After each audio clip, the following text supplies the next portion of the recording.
Lemon Amiga presents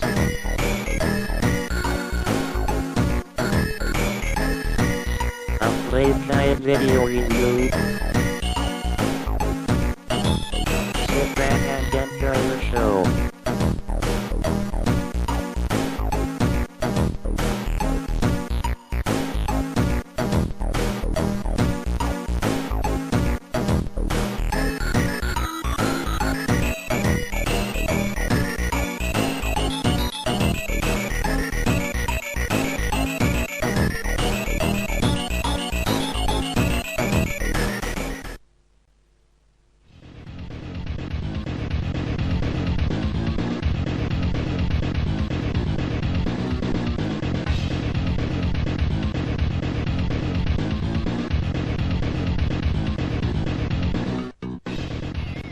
Hi, welcome to another Lemon Amiga game guide and review.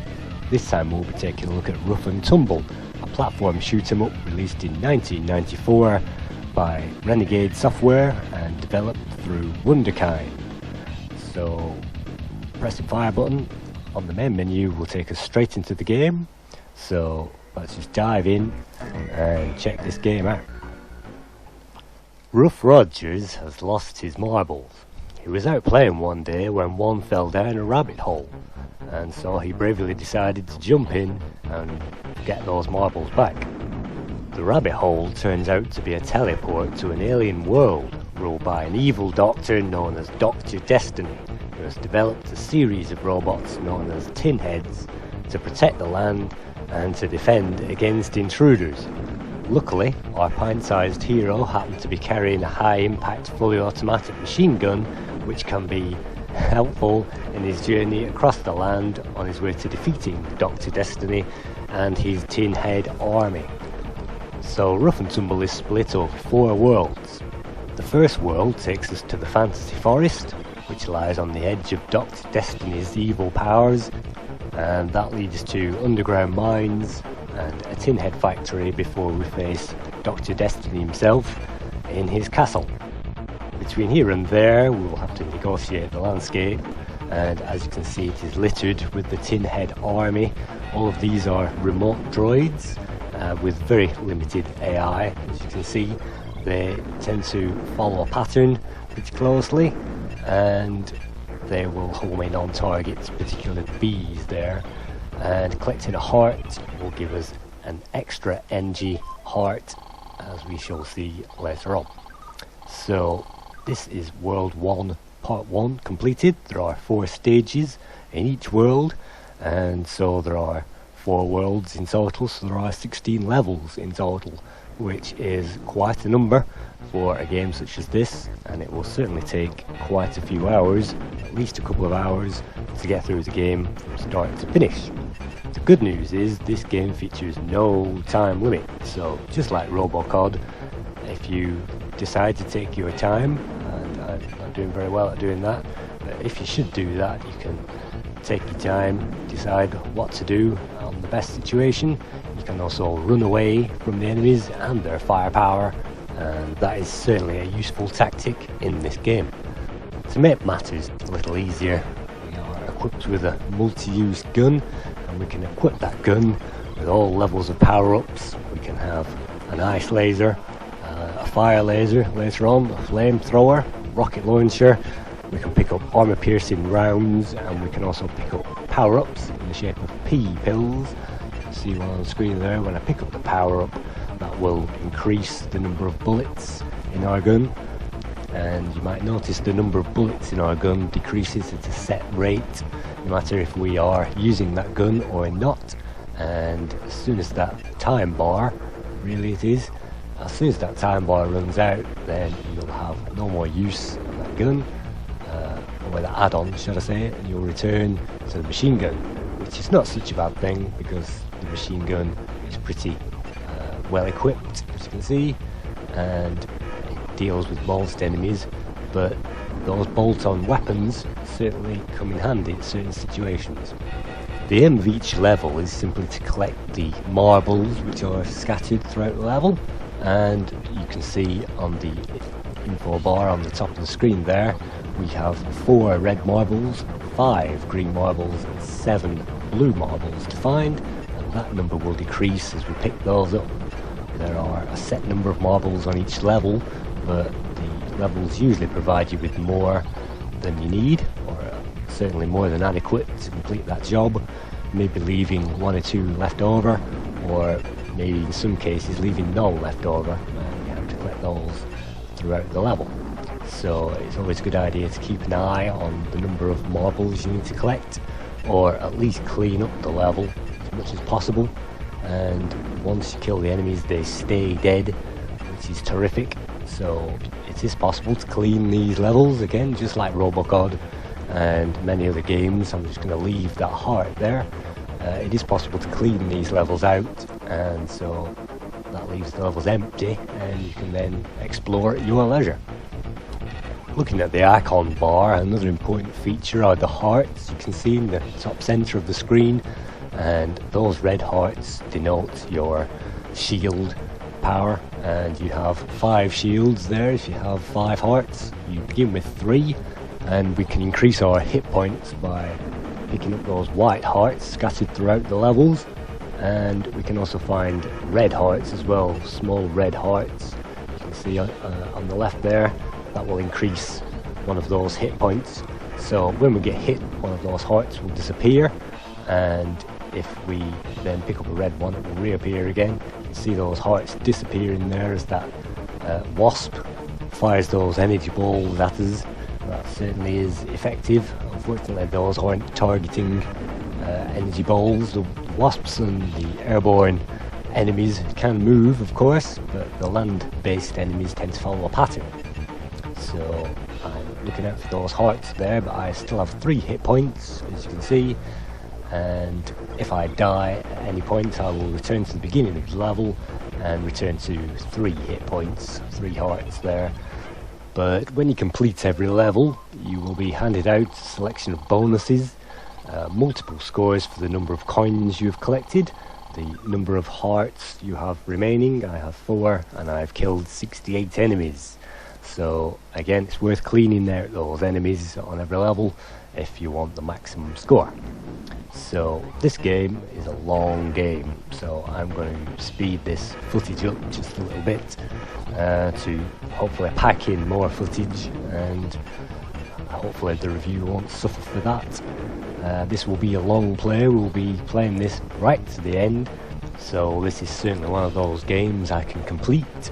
And look at that, the minigun robot there, firing it's like laser balls at us. That is very difficult to defeat. Again, our machine gun is more than equipped for the job. You'll see that holding down fire button fires those projectiles from our gun, whatever that is equipped with. That will fire in rapid fire, so that's a built-in rapid fire in the game. And the speed of the rapid fire will depend on the number of bullets you have in that ammo box. It will increase, speed up its firing rate if you have many bullets, and it will slow down its firing rate the more those bullets disappear. This means it's entirely possible to hold down the fire button for an extended period and those bullets will disappear, and that will mean our firing rate will eventually drop down to a bare minimum you can see there, and I have to wait for that bullets to materialise. When we have the chain gun, we will gain infinite ammo. All we have to do is to wait for those bullets to regenerate into the ammo box. All the other weapons, you can see the ice laser there, all the other weapons, as I said, the bullet time will decrease on all the other weapons as a time limit, independent of how many bullets you fire out of that thing.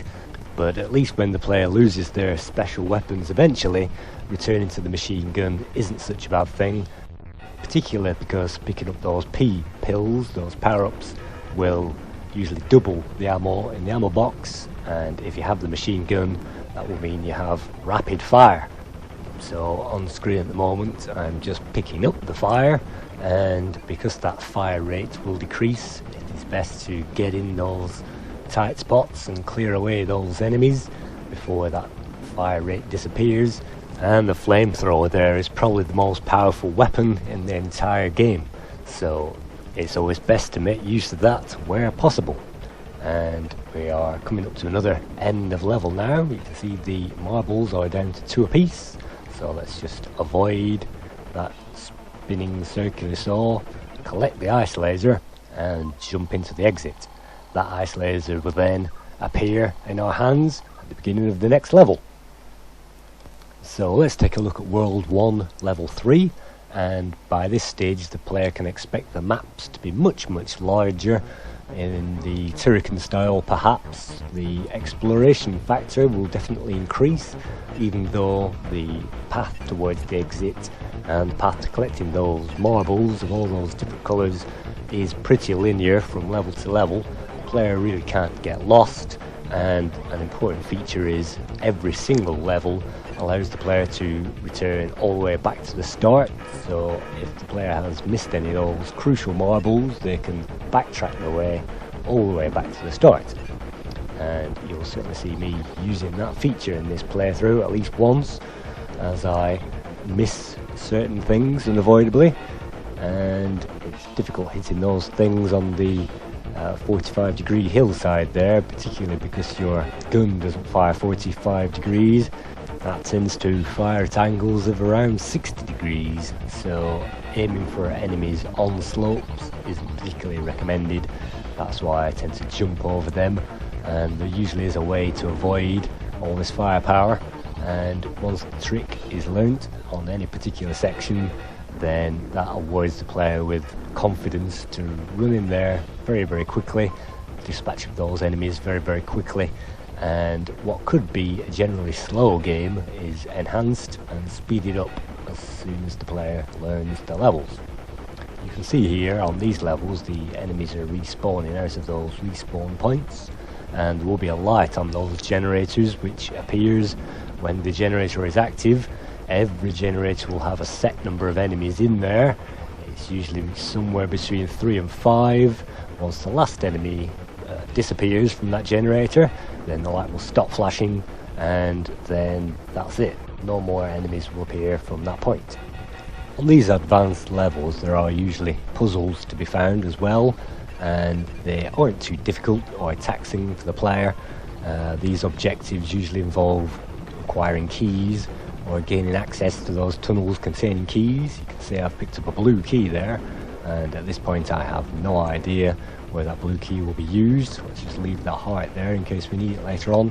And so I've no idea where that key will be used, but as I carry it through the rest of the level, that will then unlock something. And let's just get into those difficult enemies, those bees there that emerge from those hives. You can find that they track you all over the map, so you have to get rid of those and get rid of the hive as soon as possible. So let's just get to that blue keyhole and avoid those enemies which explode there, which look a bit like the batteries not included robots. They explode there. It's sometimes difficult to hit those, and once again blow up the chain gun is important before it hits you, and it's certainly possible to do that. So again we have another keyhole, but we only have the blue key and we need the red key, so we'll need to traverse the map and find that.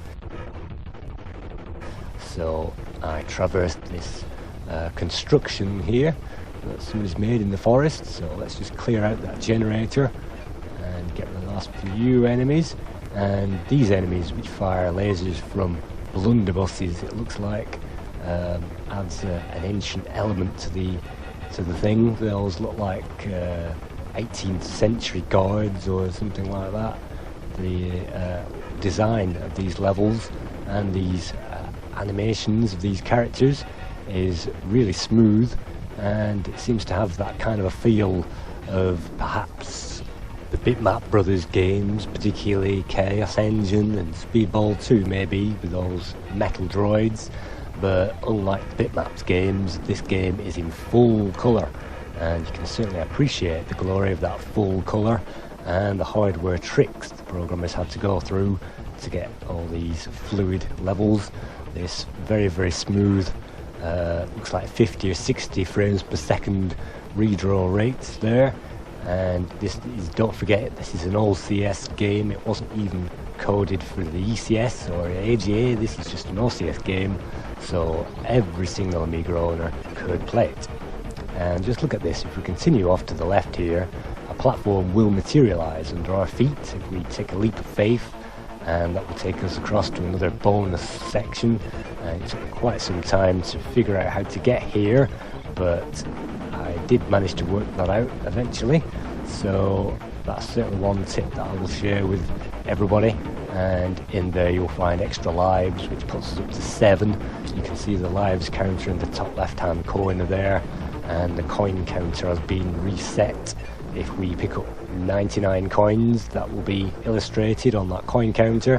When we pick up the 100th coin, that will change to a life, and so the lives counter will go up, and that gives us 7. So let's just pick up that flame there, and as much bullets as we can carry. We really should have picked up the extra flamer for a full set, and that would have given us a full rack of bullets for the next level. In this case, the next level is the end of level boss, so that would have been handy. But let's just tackle that boss anyway and check it out. So for me, the first end of level boss of the first world, the forest world, is probably the hardest of all the bosses in the entire game. And again, it took quite some time to work out how best to do it, until I realised that going behind the boss like this and simply firing at a 45-degree angle, and that should mean his energy is really wiped out there and I have full energy.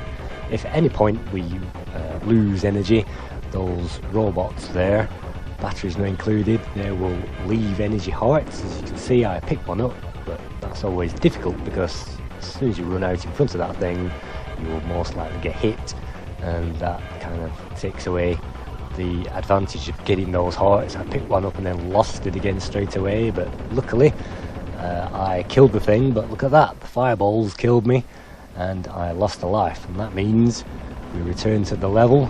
I have to run to get those coins, but the enemy blew me away before I got there, and so no coin bonuses for me. So that was a bit of a letdown, but that's what can happen. It's so easy to get rid of that boss if you have the right firepower and the right stance in the right position. And sometimes, as you can see, the game is very fair. Even if you get rid of the boss, it will not make you play that level again. You will still have defeated the boss and you can carry on as before. So look at all these traps. I can guarantee these will trigger, so let's just lure these guys out there. And you might notice another feature of this game is the fact that the larger sprites, like the tank firing grappling hook guy on Tank Tracks there, he will be knocked back by the sheer strength of our firepower. Even if we have one bullet left and we are on minimum firepower, as our fire rate decreases from that gun, even if we have one bullet left, those guys will be knocked back, and that will also pause their firing rate as well. So even if we are faced with a large enemy right in our faces, we can fire directly into those, and if the firepower is powerful enough, that will blow them up straight away. If it isn't, that will knock them back and prevent them from returning that fire. And these drilling droids here, they will spin in our direction, and if you trigger those off, they will really decrease our energy with a rapid spin. And it's great to see a fresh batch of enemies appearing from world to world, and even level to level you might find an extra special enemy waiting there to defeat us. And of course the levels and the enemies will get more tricky and harder as the game progresses. But even at this stage, even the complete novice will be able to gain progress on the game, and the mechanics of the game don't change from level to level. So once you work out how to activate levers and open doors using keys, then it's pretty easy to navigate around these levels. And let's just take a look at this section. Just like Turrican, the game eventually gives you an underwater section, and this kid can breathe forever underwater. The only difference to the underwater sections is you can virtually fly by raising the character up and down, and you can walk across the bottom there, as you can see. So these enemies, it really gives the player a chance to practice that diagonal shot, and you can shoot those mines, but I don't think they give you any score. but if you just stand by, you can see I shot the rocket there, if you just stand by the side of these things and pay and spray into that, and the rate of firepower really decreasing there. So let's just get the armor piercing rounds, and sometimes you might just get hit. You can see I'm down to 4 hearts, but when I pick up 5, that just gives me all 5 back. Even though I had 4 and 1 missing, the white heart will give us 1 energy heart as well as a top up, so that gave us the 5 in total. So let's just get rid of these mine layers on this section, and the other mines you can see floating around in this section. If we should hover above those, they will detach from the chain like that, and that's how we send those off into infinity, and they should explode. The piranhas, you can see, actually respawn, so if we go off screen and back on again, they will continue to respawn at least a number of times. I've certainly been able to clear the levels, but I've also certainly known, there you go, piranhas respawning a number of times. So let's just get out of that water, and as soon as the piranhas leave the water, they explode, which is another top tip. So let's get the heart. It's a good tip to return to the full energy and the full hearts as often as possible, and this is another tactic in the game. Destroying blocks there gives us access to a secret room, and if we take a look at the bottom there, that bar that we're just about to press with the 2 chevrons on it, that is actually a waypoint, and that will mean if we die we will restart from that waypoint. And what looks like a red button is actually a trampoline, and that will send us into the sky. You can see the larger red button there is a larger trampoline, and that really will take us up the level if we should let the mechanism do that for us. As soon as we touch the controller on that trampoline, it will stop and return down to the bottom, but if we should leave the trampoline to take us to the top, it will do. So that's another tip to remember. And again, running in there to get that extra life isn't particularly easy. The game gives you about 2 seconds to jump up to that level and gain that extra life, and if you can do that, well, I'm back up to 7, having died at least once. Well, once already, so that's really good going. But if the player can be careful, you can see there are a number of power-ups to help the player, including that shield. You'll find 3 shield tokens throughout the game. There is a small green shield pill which lasts for about 6 or 7 seconds. The shield, as in a Knight of the Shining Armour shield, you can see I picked up there a number of those. They will last for about 10 seconds, and you'll also pick up a smiley face, a yellow smiley face as well. You'll pick up that, and that will last for about 15 seconds. So I'm just about to pick up a green shield pill there, and as soon as you pick that up, it gives me the red energy pills, which increases my ammo, of course, all the way up. And these arm piercing shells, it's really difficult to aim diagonally once again, but even with armor piercing shells, it's not easy to get rid of those guys, and unfortunately cannot jump on their heads, so it's not absolutely like Turrican. You cannot jump on any of the enemy's heads to gain any score or any destruction, but you can shoot those away. So let's just get the extra hearts. This game is never shy from giving you those extra hearts, those power-ups, those tokens, should you make it virtually onto the next screen. So if you gain that progress, it is generally rewarded with health or some means of escaping your present predicament, even if you are down on hearts and lives. So let's clear up the last of those enemies blocking the entrance to World 2.2. And 2.1 was a rather short level. You'll find the first stage of every world is a rather short level, and they will gradually increase in size, with the 4th stage in every world being the largest by quite a considerable margin, it has to be said, in general. Although I have to say World 4, level 4, isn't particularly long, it's just difficult. So on this section we will learn how to duck, and those fireballs that appear from that lava won't hit us, but obviously if we should fall into the lava we'll fry, and that's not very helpful. And although that hairstyle probably has enough grease in there to have a good fry up, and so let's continue, and yet again there are hidden sections to be found on these levels, and at this stage the game actually gives you multiple levels, multiple ways to complete each level, should I say, and so it's up to the player which route they take. I'm deciding to go to the right from the start, but you can go to the left, and there are 4 key points to get to on this level, and you have to make your way to all 4 key points to get to the keys to unlock the exit. And this is only level 2.2, so it really does open out. As you can see, I can drop down there if I'm having trouble getting rid of that guy with that weedy machine gun, get rid of him straight away with the rocket launcher. And the power of the weapons in this game are respectable. Certainly with that rocket launcher it gives you confidence usually to wade in, and so having no luck with those tiny robots, I've decided to get the ice laser there and take on the soldier. So every enemy has its own weak spot, and a particular gun will get rid of those enemies, and you can usually find the right gun to take out the right enemy lying around conveniently, if you should be able to tackle every enemy on the first run. Obviously if you are unable to tackle every enemy on the first run, if you end up repeating your way, if you end up backtracking all over the level, you'll find the enemies have been cleaned up, but also the bonuses and the pickups have as well. So sometimes it's important to leave those pickups, like I'm leaving the heart behind there in case I'll need it later. The pickups don't give you any score, I don't think, so it's worth leaving those hanging around. Everything else on the level does give you score. And now we head on to a difficult section with these droids, these crabs underneath us there, firing those energy balls. Let's clean those out. It is possible to completely navigate around certain sections of these maps.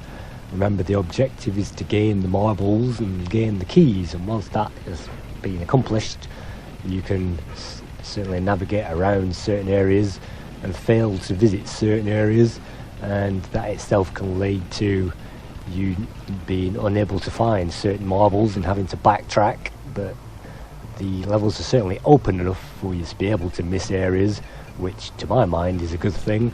It wouldn't be a good idea to have the levels too linear at this stage, and that would certainly restrict gameplay. You can see I have picked up a green gem there. If you manage to pick up a green gem, a red gem or a blue gem, that will automatically fill up your quota of marbles. So I have I picked up one as soon as I started the level. I just picked up another, and I'm heading towards the third, the red one, and that okays my marble quota, so I can simply get on and get in the level. And as I say, it is possible to navigate around areas in this game. I don't know why I backtracked there. Let's just get out and get through that level. But that's certainly one way to build up the score, even though it isn't necessary to clean out the levels and clean those up. And you can hop, skip and jump over these guys if you really felt like it. But if you really want the big score, the game really does give you that opportunity. And these levels even loop around a number of times. You'll find I loop back around to this section of the level, and by finding switches it is on this level, you will be able to blow up sections and gain access to new areas. And particularly on this level, if you find all the switches, then the level really does open up from one end to another, and you can skip through it no problem at all. The puzzles themselves aren't generally hard to work out, though the next puzzle I will show you in this player guide was, for me, this is one I again took quite some time to work out. If we take another leap of faith, we will find the heart, the life and the button, and that's the first one of our buttons, which blow up sections of the level later on. And so that wasn't an easy thing to find. Avoid the level as much as possible. And so bonus items are there. You won't find many bonus hidden items in tunnels and that kind of thing, and blocks which you can run through. I don't think there are any, although there might be one on the fourth world, but generally finding out those hidden areas isn't too difficult as long as you can find the correct route to get through them. So certainly one thing I appreciate about this game is the fact that it really does take it easy on the player, giving the player those restart points, giving the player ample power-ups, ample lives even, if they should memorise those levels and not get hit. They don't have to rush through the levels, and as I said, those 50-60 frames per second frame rates are really smooth, and the colours are great. In fact, the coder of this game, a certain Jason Perkins, I certainly take my hat off to him. Jason Perkins, I'd like to mention his history. He started out on a certain game called Thing on a Spring in 1985, developed for the Commodore 64 and released through Gremlin Graphics. He stayed at the Sheffield-based Gremlin Graphics for a number of years. He is probably most famous for coding Monty on the Run in 85 for the 64, and tremendous music, Rob Hubbard music on that game as well, but he coded Monty. Jason Perkins went on to create Trailblazer in 86 and Gauntlet for US Gold also in 86. His final game for the Gremlins was Deflector in 1989, and then he was discovered by System 3 and he worked on Dominator in 1989 on the 64. That was his last 64 title. From there he moved on to the Amiga. In 1990 he coded Time Machine, which was quite a difficult adventure game. In 1994 he worked jointly on Apocalypse and Ruff N Tumble, and then later on in the 90s he worked on Abe's Odyssey on the PS1, and he also had a role in the N64 version of Hexen in 1997. So even though Jason Perkins isn't as prolific in games as he used to be, he was last known working for GT Interactive, the same guys that did Gran Turismo, but Jason Perkins, there's certainly a legacy, particularly on the 64, but definitely on the Amiga with this game. And I certainly appreciate the technical wizardry that had to go into making this game.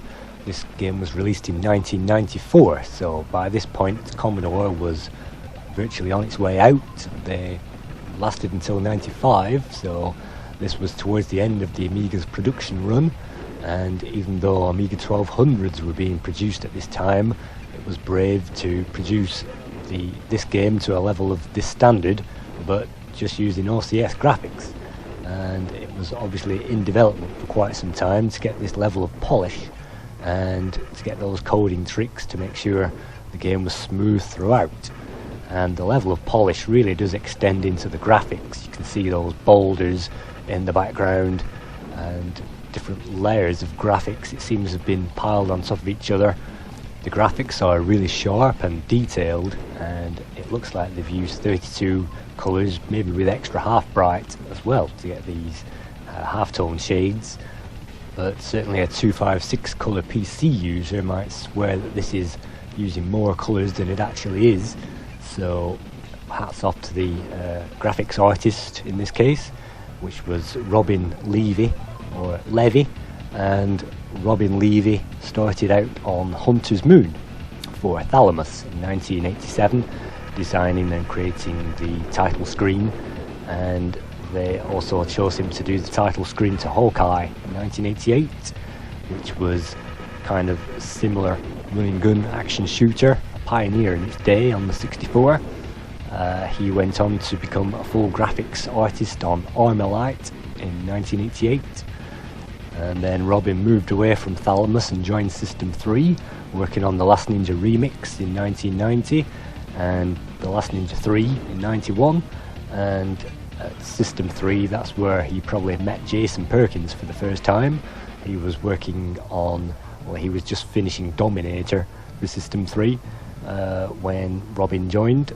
So from there, Robin Levy joined the Amiga and created the graphics for Fuzzball in 1991, Putty for System 3 in 92, and Ruff N Tumble in 94.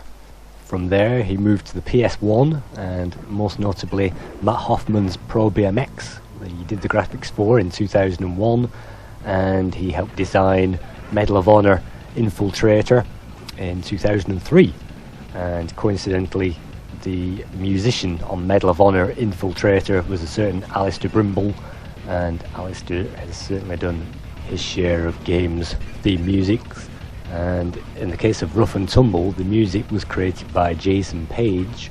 Anybody tuning into our Ivan Stewart's Iron Man off-road game, remember Jason Page did the music for that, as well as Fire and Ice, Flight of the Amazon Queen, Realms, Putty Squad, System 3, and Sensible World of Soccer as well. And he went on to work on Cool Borders 2, Gran Turismo 2 and 3, GTA Vice City, Motorstorm in 2006, Dirt in 2007, Grid, Killzone 2, and recently F1 2010. Jason Page did the music for those. And the music is certainly a feature of this game, which tends to be comprised of hardcore techno mixed with industrial metal, and the tunes in Ruff N Tumble are catchy, and they certainly have been well crafted. They are not annoying or repetitive, and the later musics for the later levels have been even sampled in Ruff N Tumble remakes and that kind of thing, and there certainly have been remakes for this game. It certainly gained high praise at the time, but we shall move on to the scores a little later on. But Jason Perkins, Robin and Jason Page were certainly known as Wunderkind, which they got together and called themselves for just this one release. This was an independent software production, and Wunderkind is actually German for Wonder Child, and I don't think any of those guys are German, but maybe they worked under a German subsidiary. Renegade Software is of course based, or was based, in the UK, so certainly those guys just got together for this release and then split their separate ways after that. Even though, as I say, Jason and Jason found themselves working for GT Interactive together much later on.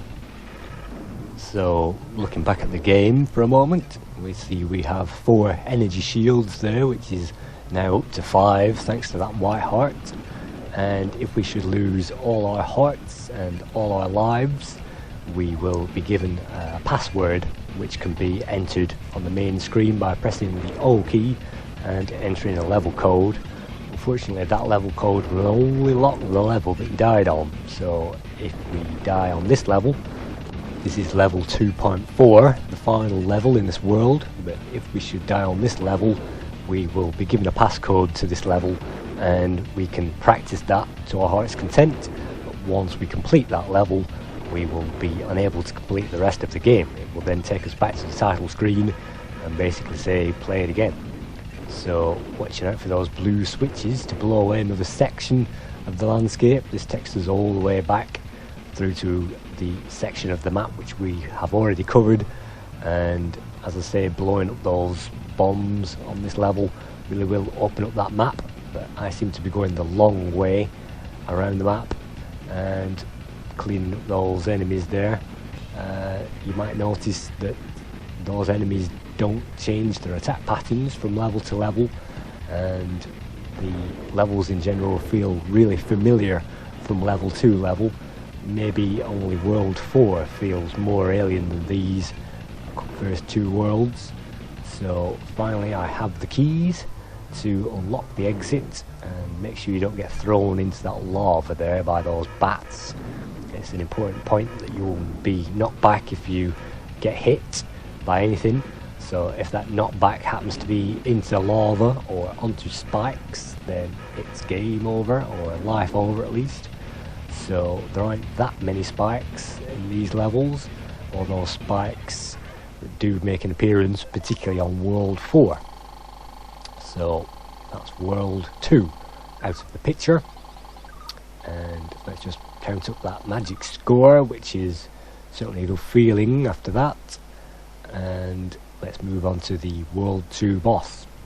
And in this case, this is probably the easiest boss of the entire lot. It gives you a white heart to begin with, and all you have to do is to aim diagonally down from that vantage point and simply remove that thing out of existence. Once again, a number of tin heads will emerge and they might drop hearts and things like that if you are running out of energy, but there really is not much point dropping down from that perch. You might see an energy pill there, power-up pill, gave us extra firepower when we needed it, but there really is no point dropping down from that platform until the enemy has gone. So on to World 3. In this stage, this is the Tin Head factory itself, and the only difference mainly in this level is 2 new robots, one of which fires electricity from itself, and there is also a worker who also fires electricity in your general direction. And once again, a stream of firepower into those big bosses will not only knock those back, but will stop them from firing at us. And these guys as well, these are kind of rocket launcher droids really. They fire things which look like Robocop heads towards us. If we should be standing on top of those missile launchers, they will not be able to fire, and standing just to the side of those means we can shoot diagonally down and blow us up. But look at this, this is more or less an Ed 209 Walker unit, certainly different to the Walker units that we've just reviewed in Walker, but what I like to do is to duck behind that thing, get the firepower and get the armor piercing shells, and then it's a simple matter to get rid of that, and just jumping over that can pay dividends. Certainly not appropriate to tackle that thing head on, for obvious reasons. You will not survive. And now that we get into World 4, surviving really does become more difficult as the game goes on. The game gives you fewer power-ups, and the reach of those enemies, particularly that electricity storm going from those things, is quite lengthy, so you really do have to avoid those. And those missiles, of course, they're on pre-selected tracks there. They don't fly directly towards the player, they are on a flight path, and you should be able to run and duck and jump around those. But even so, those flying objects can cause something of a pain unless you take those down. But once you get rid of those, you're dead, and an extra life there. So now that we've gained the blue key from this side of the level, that opens up the force field and opens up the second section of the level, and I'm just milking those generators so that enables us to get to that second stage of the first part of this third world without any enemies there distracting us. There's nothing worse than trying to progress a level when you can see enemies materializing behind, and sometimes we do have to backtrack, don't forget, so get rid of those enemies. Let's pick up the ice laser there to get rid of those. Again, it's worth leaving particularly weapons, power-ups there, it's worth leaving those behind, and then they are available. But as soon as we come to those waypoints, we must check those and land on top of those as soon as possible, because even though dying in this game isn't hard by any stretch of the imagination, you might just fall onto a bed of spikes at any point. But really this game is so easy that dying is particularly hard. If I should fall from this platform, the worst which will happen is I'll fall down back to an earlier point in the level. So this game really is forgiving. But at this point you might think getting rid of enemies in the same manner gets repetitive, and the similarity of the level designs might get repetitive, but I disagree. There is something about this game. Maybe it's the combination of the meaty sound effects that explode when the enemies blow up in front of us, or maybe it's the music, maybe it's the fact that the handling of the character is so easy and so fluid, even though the character does have a level of inertia, which means the character will slide his way along platforms, and if you try to stop on the edge of a platform, he's more likely to slide off the edge of that thing due to inertia. But that's just a momentum, that's part of the game, and as soon as you are used to that mechanic, that velocity mechanic, then handling the character is really easy, just as easy as maybe the Turrican games, and certainly not as hard perhaps as the inertia on Robocop 2 for example, and other games which require inertia. I remember on Zool there was inertia, but you could switch that off from an option from the title screen, but this is not Zool, this is Ruff N Tumble, and you cannot switch off the inertia, you'll just have to deal with it. So that was 3.1, let's move over to 3.2, check that one out. And 3.2 is probably my favourite level in the entire game, or perhaps second only to 4.1, which is another favourite level of mine, but I like the fact that the player can tackle the first half of this level in any manner they choose. They can go up various levels up and down this section of the map and tackle the enemies in any order and pick up those marbles in any order they like, and that's certainly terrific. And you might notice electricity there at the bottom of the screen. Unfortunately, this level does have a bug in it, which I will show you. This firing mechanism will fire those Robocop heads towards us, but if they should knock us back into that gap there, we will land on a trampoline and we will be stuck on that thing until we are killed or until hell freezes over. Luckily I died there. I've certainly been known to be stuck on that platform ad infinitum, so good to get through it. And sometimes they might knock us onto the laser field there, but if I stand right onto the edge of that platform, you notice they knocked us back onto the platform below.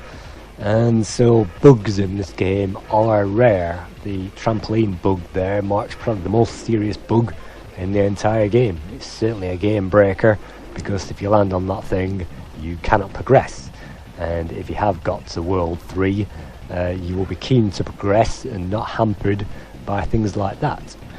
So that's certainly one to watch out for. But like I say, there are very few bugs in this game or sections which appear unfair. Probably the most unfair level of them all is level 4.4, and that is basically because of all the pits of death which surround a certain section, and that level basically requires either luck or judgment to get through that section, as we shall see later on. And so 4.4 is a pain, but the rest of the levels are fairly easy, and the player can really progress there with just a bit of skill and a bit of platform dexterity. So below here is a section of marbles unbeknownst to me, so I'll leave those and carry on with the rest of the level. But as we shall see in the end, I should have ventured further down the level and picked up those red marbles, because even though we can always backtrack all the way back to this point at any point throughout the level, not seeing those or not going down far enough to collect those meant a delay at the end of this level, and I had to come all the way back and find those marbles. And usually the player can get into a pattern to get through the levels once they've learnt the level inside out, and learning these maps is certainly easy compared to certain maps on certain games, because the level, particularly this level, will only let us travel a certain distance through the level and then it will block that level off. You notice I have two keys there. The red one is now activated and that opens that blue gate, and so there will be a blue key used to activate a red gate later on. So let's just jump down, and again unfortunately we cannot jump on these guys' heads, but using that hold down fire button mechanic to aim diagonally we can get rid of those hopefully. And so again, a bit like Turrican, we can hold down the fire button and we can aim that fire. And the special thing about the aiming fire in this game is the fire will often travel straight through platforms. So if there is an enemy below us, the firepower will travel straight through that platform and kill the enemy. So we can aim straight up or diagonally down and clear the path in front of us. And that certainly makes the game much more playable. So that's the blue key and the red barrier, and from here it's just a short hop to the finish. So one criticism of this game might be the fact that it is too easy for the advanced player. I seem to remember saying the same thing about Turrican 2. The fact that the player can gain so many lives, it just makes the game an absolute pushover. At least in this game there is a cap on the total amount of lives that can be collected and had in that bank, a total of 9 lives, and going over that will not accumulate those in any kind of counter, and so the player will have to be cautious with those lives if they start to lose them. And the 9 lives maximum mechanic probably saves this game from being too easy, but as I say, at the same time the total number of enemies don't change, the variety of enemies don't change from level to level, even though they change world to world. So this game does get repetitive, and let's just go back and pick up those 3 marbles that we failed to get earlier on and collect those and go all the way back to the exit. So yes, this game can be repetitive, but as I say, there is just the right amount of reward factor, particularly with these bonuses here. There is a reward factor on offer, although the game could definitely have done with a high score table. That probably goes without saying. But on to the next level, and this is another one of my favourite levels, even though it does contain one fairly difficult section which requires tiptoeing through the level to gain the extra energy, as we shall see a little later. So let's just start our quota of marbles and collect the first few. And it really can be off-putting sometimes when you wade into those enemies, collide with those, and all that happens is that we fly off the screen and be shocked by that impact. But by standing on that missile launcher again and picking up the shield, that laser certainly made short work of that missile launcher, and standing on top of those is certainly one of those great tips to remember. And so let's not waste much more time. There is a series of walkers on this level in between the sections, and these must yet again be jumped over if you want to survive. So that's my tip. And on this section there are hearts there, but it's best just to wait until you get the firepower, and then collecting that firepower simply means you can just wade in, take that on, absolutely no problem whatsoever. And we'll leave those hearts there for later on. This fire laser I'm using at the moment is probably the second most powerful weapon in the game. Unfortunately that thing doesn't last very long and we return back to the gun, but let's just trigger those enemies off from these generators and rain down fire from above. That's certainly one way to get rid of those guys rather than wading into the action every time. And those lasers drop down from the roof there. That electricity barrier comes down from all kinds of places on this level, and look at that, an enemy just threw itself lemming-like, it just committed suicide, but it is still alive. If I should climb down this ladder, I'll find that guy still alive at the bottom, so let's take him on. These are droids, don't forget, so we aren't saving cutesy animals in this game. These are enemies to be disposed of. There is no AI involved in these enemies, of course.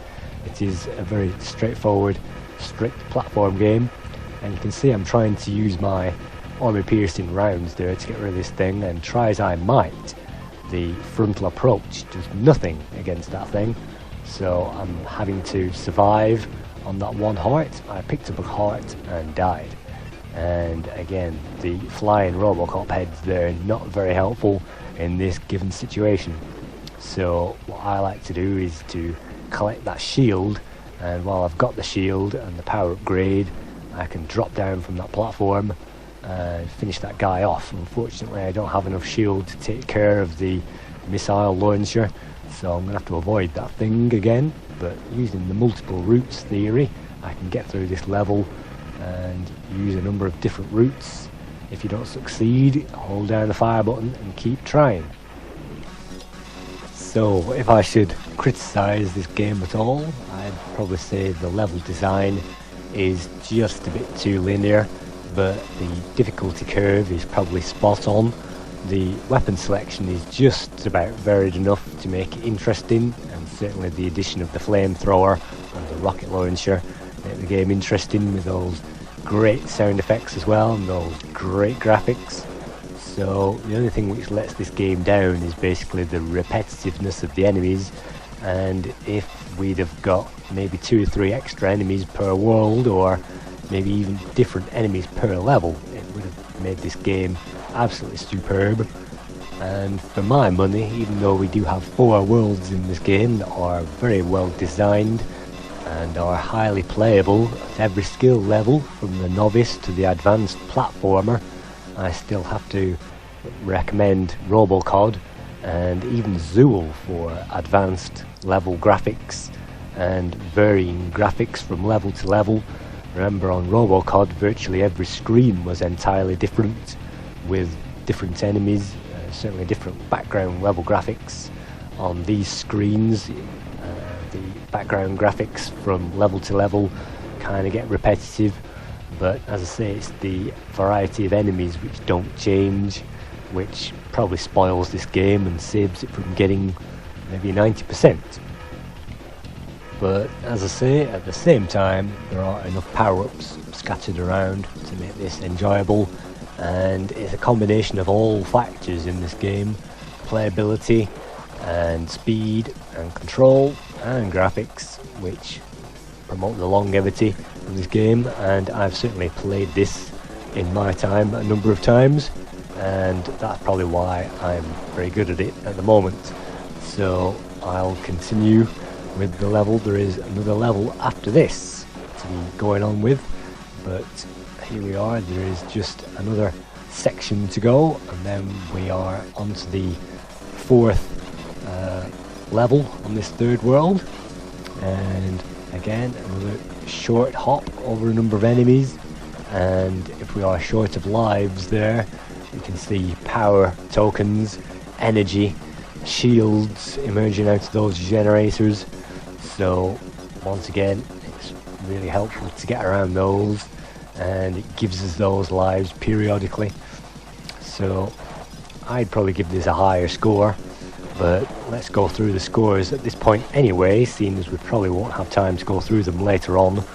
The scores on the Lemon Amiga website, as created by the Lemon Amiga users, Ruff N Tumble only got 86% at the moment in the Lemon game score, so that's probably the lowest score that's ever been awarded to this game, even though looking at the comments on the Lemon Amiga page for Ruff N Tumble, everybody has nothing but praise for this game.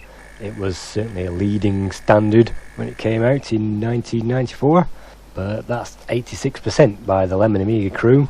Amiga Format gave this 87%, Amiga Power gave this 88%, and Amiga Computing gave this 89%, Amiga User International gave this 90%, The One gave it 91%, and CEO Amiga gave it 92%.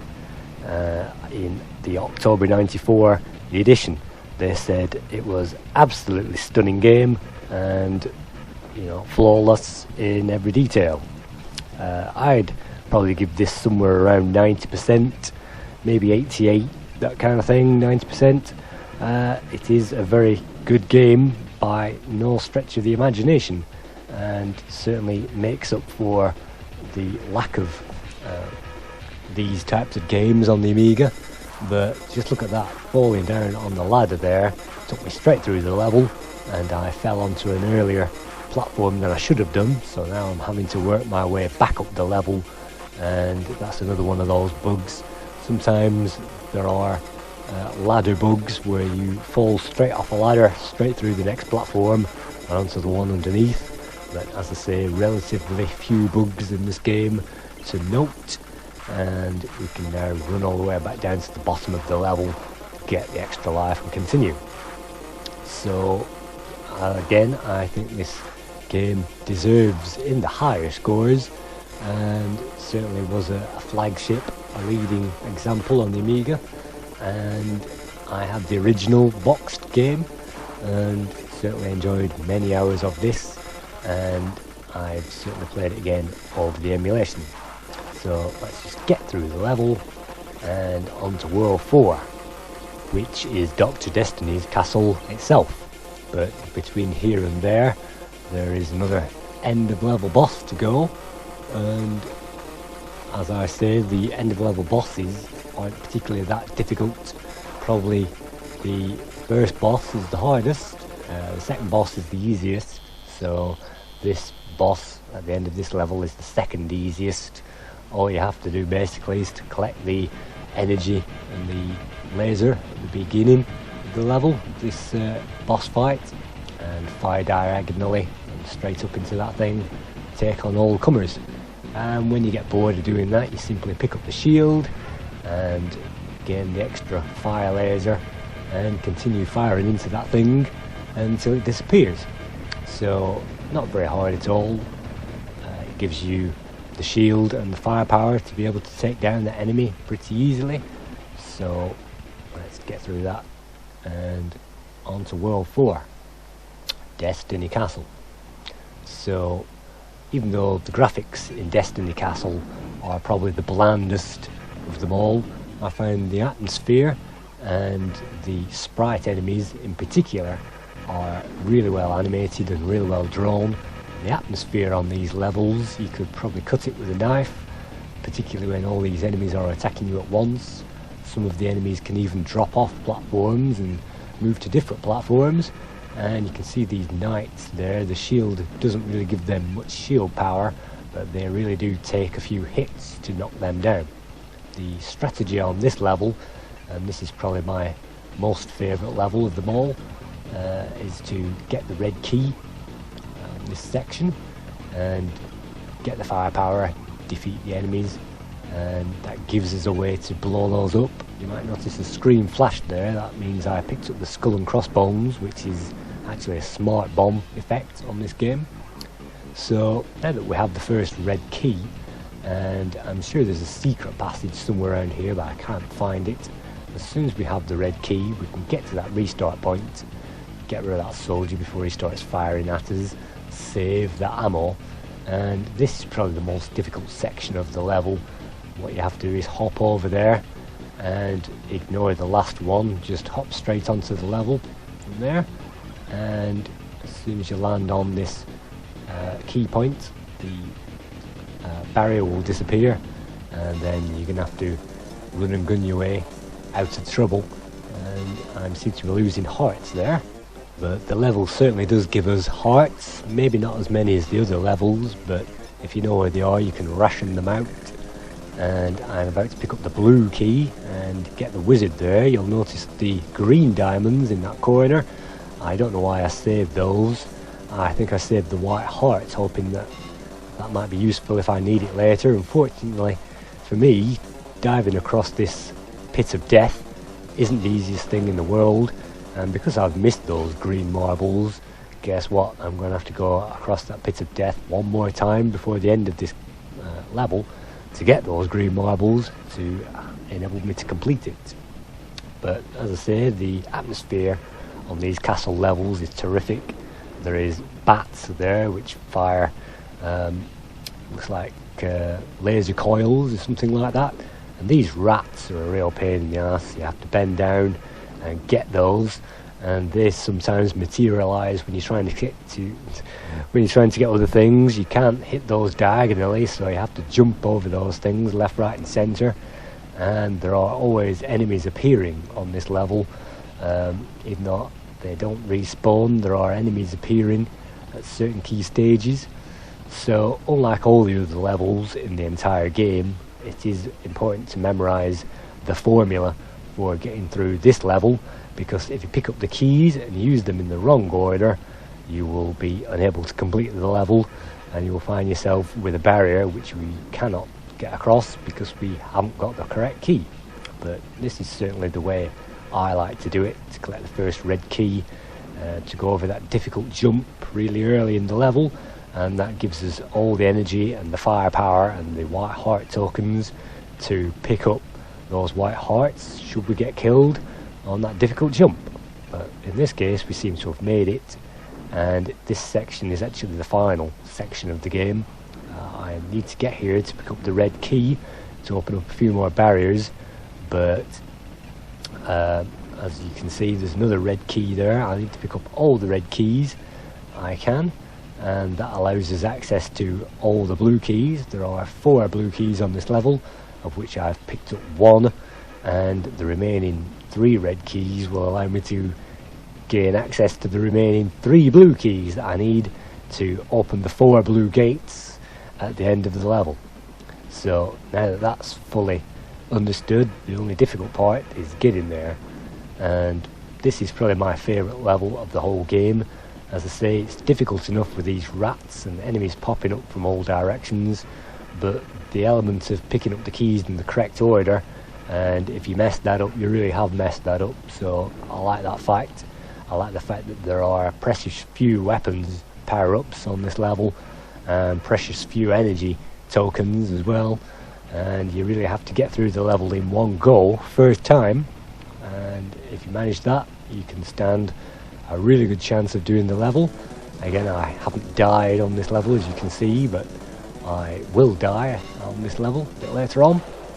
But for the moment, we are still alive, and our mini Arnold Schwarzenegger is still gunning away there.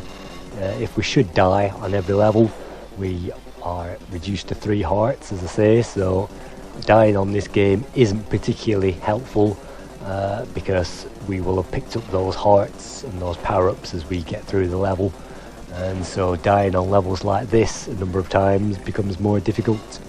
So that's all 3 of the blue keys found and all the energy barriers taken away, and those wizards there can take some jumping over their firepower, but as mentioned, I'll need to backtrack and somehow get myself all the way back through the level, all the way over those swinging bridges over that pit of death. And there aren't that many pits of death in this game, thank God, but we'll have to get over there, get the green marbles and leave. The easiest way I find of getting over these things is to simply jump onto the first one and wait until the very top of their turning circle to jump on the next one, and that doesn't always work, as you can see, and I respawned from not the closest restart point, but in this case the last restart point that I ran myself over. So again, at the top of that arch, as soon as we get over that arc, jump over, don't bother jumping onto the last one, and here we are. So let's get these and get going. So there were respawning bat enemies here earlier on, but we've got rid of those, and we can simply run all the way back to the end of the level and collect all our rewards. So probably the highest high score in this game is somewhere around 734,000 points, between 734 and 5. I certainly haven't gained any more than 734, and this was played in the Lemon Games competition a few years back, and I played this with a number of competitors, and even the best of us only managed to get 734,000. So that score was gained by getting rid of every single enemy from every single generator, collecting every single coin, or at least as many as I could collect, and every single wizard and all the hard enemies, and reaching all the places that many players don't tend to get to. So that was certainly a hard fought score, and I'm not getting through half as many enemies as I did on that run, but we'll get somewhere near that score at the end of this playthrough. And we're coming through to another difficult section on this level, and sometimes it's hard enough getting through those guys. So let's just get rid of those generators, and on this particular section I like to clean those generators because it's so easy to die here, and I have died here any number of times. So let's just hop onto that platform, get across this moving spiky section into another bonus area, and you can see, even though I only require 4 marbles to complete this level, I will gain a marble gem there which completes that quota, and I'll gain extra hearts there. See, I'm down to 4, so let's pick one up, and it will spawn the bat creatures if you hit those diagonally on a long shot. Sometimes it's good to get rid of those straight away, otherwise they will fire these circular lasers at us, and they are quite accurate. And then the next part below this is tricky, so what I like to do is to collect the shield and the rocket launcher, and while that shield is still active I'll jump down and be brave and kill all these creatures before that shield runs out. And yet again, I have died on that particular section any number of times, so you can go back and pick off those bats, but they will respawn a number of times, maybe 3 times, and then when you finally get rid of those they will stay dead. And in this section we find wizards, and they follow a preset pattern, and they will materialise in 3 or 4 different locations, and all you have to do is avoid their firepower and get that shield there. And if we concentrate our firepower on one of those locations where the wizards spawn, we can then get rid of those. So in this case, this wizard in particular likes to spawn at the bottom, so let's shoot into him. Unfortunately that's not enough to kill him, and we certainly have plenty of bullets in this gun for rapid firepower, and so when he materialises again, let's just get rid of him. And those wizards are certainly difficult on this level, as he's jumping over the rats and the firepower of everything else as well. And by the time you get to these levels, they really do come thick and fast, and these guys really are tricky. So if you know the attack patterns, get into them. And again, shooting those rats, you have to bend down or shoot on a really good diagonal to get those, so that's a really good feature. So the levels really do become a lot more enjoyable by the time you get to this section, and it certainly makes up for the linearity of the earlier levels. The rats respawning there, you have to remain on your toes, and these vampire bat things, you have to lure them onto the screen. And a good tactic in this game is to lure enemies just onto the screen, and you can see a trigger point there. If I stand on the edge of that platform, that will trigger the guys from the generator, and it is always worth finding those trigger points for every enemy, and they will have a set range. Some of them will follow you right off the edge of the platform, and that isn't always helpful, but you can always run away like that and trigger those off. So I'm down to my last heart, and there are hearts up in this direction after this and the shield, but I missed it unfortunately, so I will respawn on our last save state, which is not far from the exit. Just drop down here. Got killed again, that was wise. Got killed, and straight into the exit. There you go. So definitely that level is probably one of the most tricky in the game.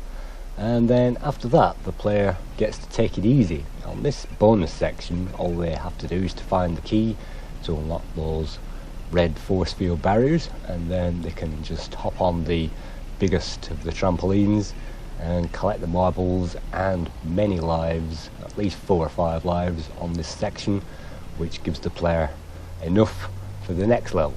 So the next level is really tricky, and it would be if it wasn't for the fact that these moving platforms, the ones that I'm negotiating fairly easily here, are really tricky to get on. The trick is to fall off the top platform when the very first top spinning platform is spinning there at its height, at its maximum height, and then jump. And this section again, if you land on that highest trampoline there, just let that fall and then just walk off left and right, and you should be able to avoid that. Let's just get an extra life in this section as well. There are plenty of extra lives on this section, on this level, but it's difficult enough. So by triggering the blue key now, we can set off the second part of this level where the enemies do appear, and it becomes many times harder with those platforms if you have enemies who's waiting to gun you down. And even though we have picked up all those lives on this level, we certainly don't have the energy to spare. So moving through those bat creatures, and no point having him hanging around.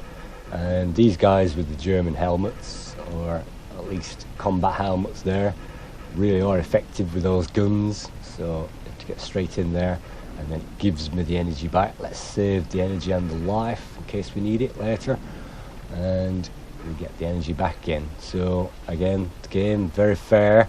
Even though I'm making a meal of this generator, it is very fair. Let's just remain at that trigger point and milk those enemies out of that generator. And so the next trickiest part is jumping down here, which isn't always easy. So I failed. Let's try that again. All you have to do is to get on the edge and just keep running. Remember, the inertia on this game means you will have forward momentum if running off the edge of platforms, which will give you just that bit more. It will just give you that bit more distance on jump.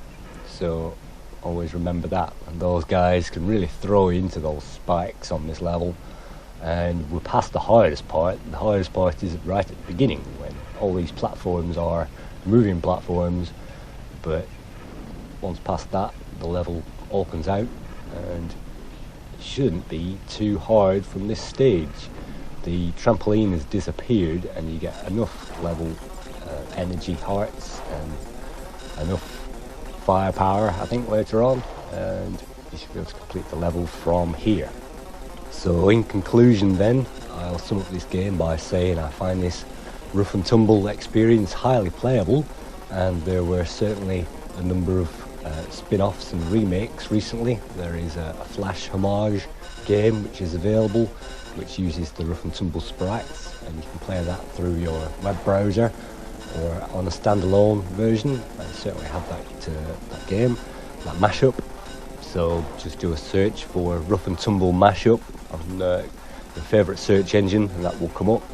And there is also a one-to-one PC Windows, well, I dare say a remake, but it's more or less a Windows port which has appeared, and that is available for your Windows systems. And as I said at the time, this was an Amiga only title, just like Zool and Walker, which we reviewed the other week. So I think they've done a tremendous job of it. In general, I don't think the game is too long or too hard or too boring, and there's always a constant challenge and a very smooth difficulty curve throughout. This is the end of game boss, and all you have to do is to pick up the firepower and to jump over its missiles, or what I like to do is to get behind the thing, activate the keys there, and then just use diagonal shoot to get rid of it. And getting behind bosses is another trick which I learned by playing Amiga games, and that tactic can be employed on this boss. So thank you for viewing my long play of the Amiga game Ruff N Tumble, and hope to see you again in another play guide, probably in the new year. And there are still many games we haven't covered. I'm thinking about Crazy Cars 3, North and South, F-18 Interceptor, Rodland, and all the other host of games, Zool, all the ones that we haven't covered already. So thanks for watching, and see you again.